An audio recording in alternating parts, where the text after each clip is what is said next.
Why are you trying to reinvent the wheel? People already know how to make Striker Build, and you're wasting your time.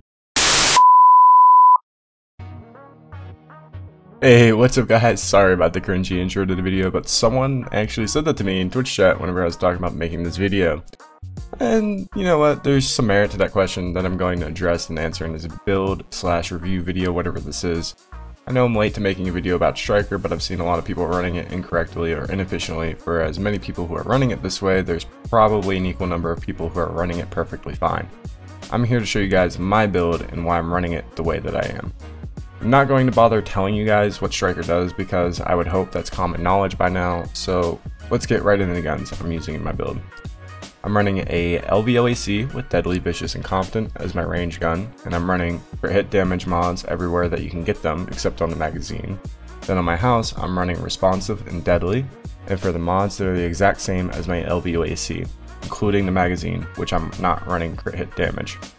On my chest piece, I am running Exotic Damage Resilience, Health, and Ammo Capacity. The mods are Firearm and Crit Chance.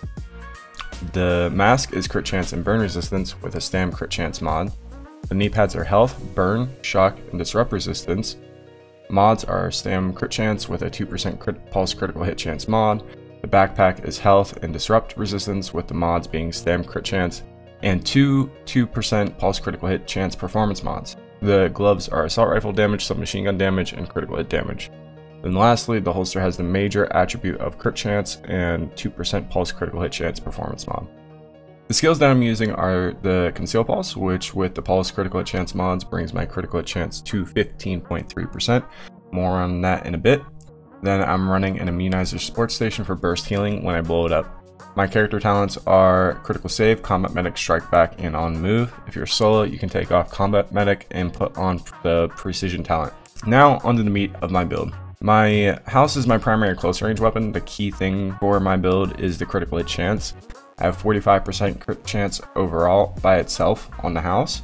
Then with my pulse being 15% critical hit chance, I get a total of 60% critical hit chance, which is the cap. My critical hit damage is 114%, then my headshot damage is 61% as well. Now this might seem like you're running a mill Striker build. It is pretty cookie cutter for the most of it.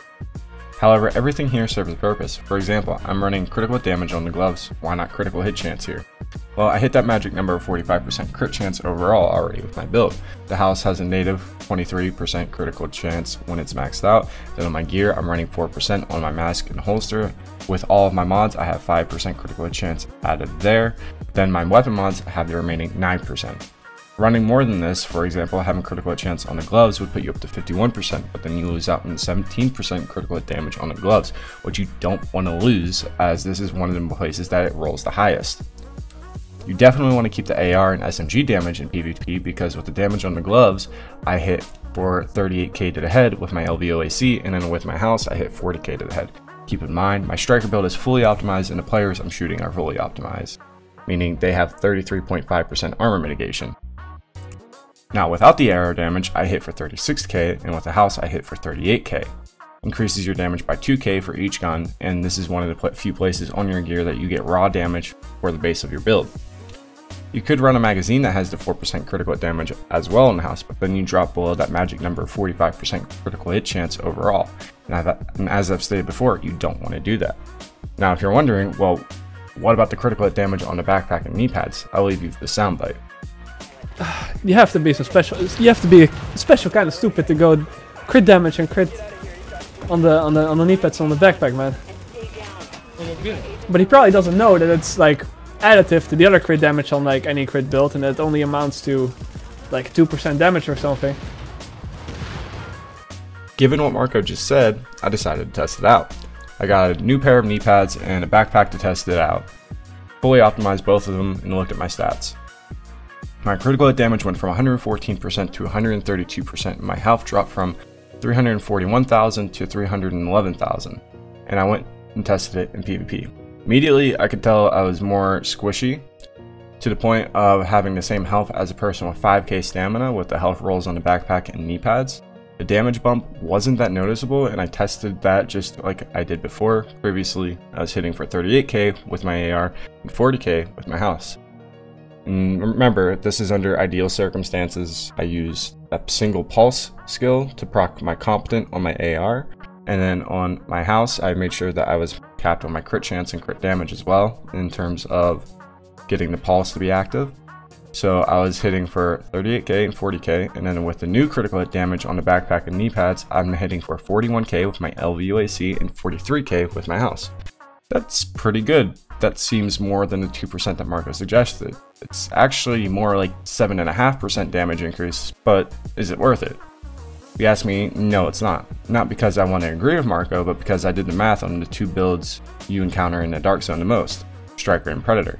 Against a Striker build who's running a similar setup but is running health rolls on the backpack and knee pads, it's going to take the same amount of bullets for both of you to kill each other. So keep in mind, this is where both players having 100% stacks running the same builds. The only difference is the rolls on the backpack and knee pads. The one running the health rolls has 341k health and the other person has 311k health. It will take you both 8 bullets at 100% stacks to kill each other.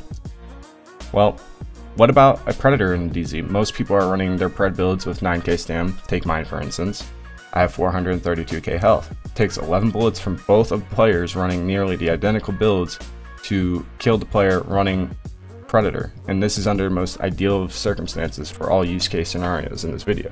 This was just some quick math that I'm basing my decision on. In terms of deciding what's best for you, you should be the one to make that decision. My opinion is that you shouldn't, because subjectively and objectively I feel too squishy without the extra health, and I don't personally notice the extra damage that I'm doing on players. I do think that the way that I'm running this Striker build is the best way that you can run it for PvP, for solo or group play. Let me know what you think in the comment sections down below, or how you guys are running your Striker builds. Let me know if I'm wrong or whatever you think. You know, YouTube comments will let me know. That's going to be it for the video. Huge shout out to Dan, aka Esnoprod, for letting me use his music. If you want to check him out, links will be in the description below. If you liked the video, drop a like. If you didn't, I'm sure you'll let me know in the comment section down below. Hit that subscribe button if you want to see more content like this. Thanks for watching. Peace.